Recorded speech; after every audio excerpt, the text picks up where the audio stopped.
할렐루야. 사랑하는 대강의 가족 여러분, 오늘 하루도 하나님의 말씀과 동행하는 삶이 되길 소망합니다. 오늘 함께 나눌 하나님의 말씀은 빌립보서 3장 3절 말씀입니다.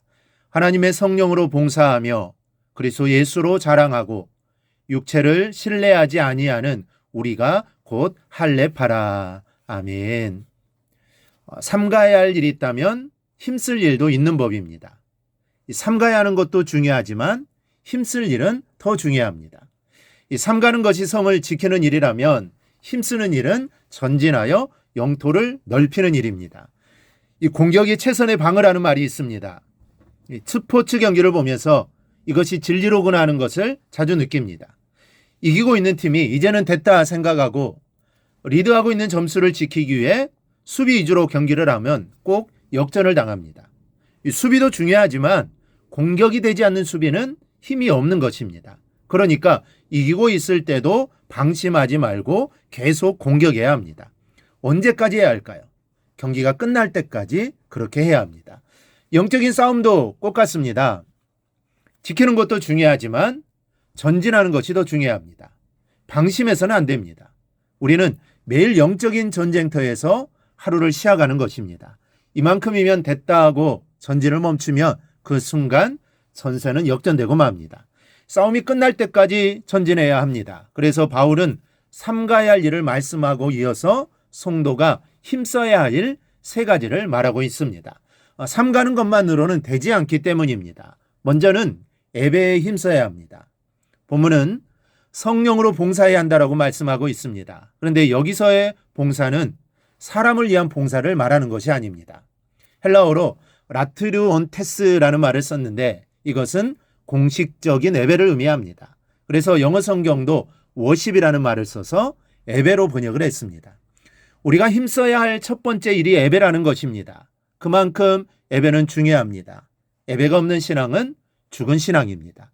예배를 뒤로 물리면 신앙의 질서가 뒤죽박죽이 되는 것입니다. 그리고 신앙의 질서가 무너지면 생활 전체가 흔들리는 것입니다. 그러기에 주의를 지키고 예배에 힘쓰는 일은 모든 일이 있어도 양보해서는 안 됩니다. 예배를 드리라고 하지 않으셨습니다. 힘쓰라고 하셨습니다. 예배를 구경꾼처럼 드리지 말라는 말씀입니다. 찬송이면 찬송, 기도면 기도, 말씀이면 말씀, 한 순서에 마음을 다 담아서 드려야 합니다. 또 성령으로 예배하라고 말씀합니다. 이 성령은 교통입니다. 예배는 성령의 교통으로 하나님과 통해야 합니다. 예배를 수백 번 드렸을지라도 하나님과 통하는 것이 한 번도 없었다면 그 사람은 한 번도 예배를 드리지 않는 것과 같습니다. 그러므로 우리는 예배를 드릴 때마다 전부를 걸고 하나님 만나는 그런 예배를 드려야 합니다. 그럴 때 우리의 신앙을 지킬 수 있고 하나님이 기뻐하시는 삶을 살 수 있게 되는 것입니다. 둘째는 자랑에 힘써야 합니다. 그리스도 예수로 자랑하라고 본문은 말씀합니다. 그리스도 예수로 자랑하라는 말이 무슨 뜻입니까? 자랑을 하되 예수님을 자랑하라는 말입니다. 혹 내 자랑을 하더라도 결국은 예수님이 드러나도록 자랑하라는 말입니다. 그 전도를 말합니다. 여러분, 전도를 어렵게 생각하지 마십시오. 전도는 예수님을 자랑하는 것입니다. 예수님에 대해 거부감이 없는 사람이라면 바로 예수님을 자랑하면서 전하면 됩니다. 그러나 예수님에 대해 거부감을 갖고 있는 사람이라면 그때는 내가 받은 축복을 자랑하다가 자연스럽게 예수를 자랑하는 것입니다. 내가 사업에 성공하고 돈을 많이 번 것으로 자랑이 끝나면 교만입니다. 그 자랑 끝에 언제나 주님의 역사를 정점으로 만들어야 합니다. 무슨 자랑이든지 그러해야 한다는 말씀입니다. 그러므로 우리 모두 예수를 자랑하며 살아가기를 축복합니다. 하나님이 나를 통해 이루신 일들을 자랑하며 살아가야 될 줄 믿습니다. 이렇게 살아가는 것이 교만하지 않고 겸손히 살아가는 길이고 하나님이 기뻐하시는 일입니다. 셋째는 믿음에 힘써야 합니다. 마지막으로 육체를 신뢰하지 말라고 말씀합니다. 육체를 신뢰하지 말라는 것은 하나님만 신뢰하라는 것인데 이것이 믿음의 본질입니다.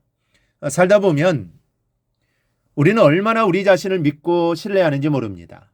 건강을 신뢰하고 또 배운 것을 신뢰하고 경험을 신뢰하고 가족을 신뢰하고 직장을 신뢰합니다. 그러다가 무너지면 헤어나지를 못합니다.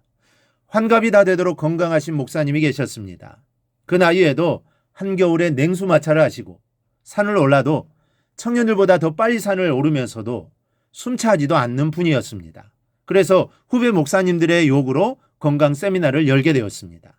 후배들에게 건강에 대해 자신을 가지고 열강을 했습니다. 그런데 얼마 후 새벽에 일어나려는데 몸이 말을 듣지 않는 것이었습니다. 이 중풍이었습니다. 이제 지팡이를 의지하지 않고는 움직일 수 없는 몸이 되었습니다.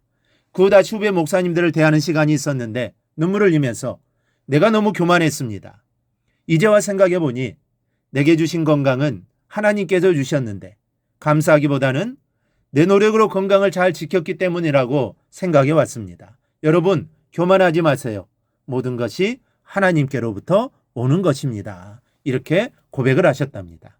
자기를 신뢰하는 사람일수록 기도하지 않습니다. 또 감사하지도 않습니다. 여러분 기억하십시오. 자기를 신뢰하는 교만은 패망의 선봉이요. 겸손히 하나님을 신뢰하는 믿음만이 하나님을 영화롭게 하고 나를 행복하게 만듭니다. 성령으로 예배하고 그리스도로 전도하고 성부 하나님을 신뢰하는 것, 이것을 삼위일체의 신앙이라고 해도 좋을 것 같습니다. 여러분 이 세 가지가 우리가 평생 마음을 두고 힘써야 할 것입니다. 이 세 가지를 잘 지켜 복된 삶을 살아가기를 주님의 이름으로 축원합니다. 오늘 묵상한 말씀을 굳게 잡고 삶으로 실천하며 살아내는 대강의 모든 성도들이 되기를 축복합니다.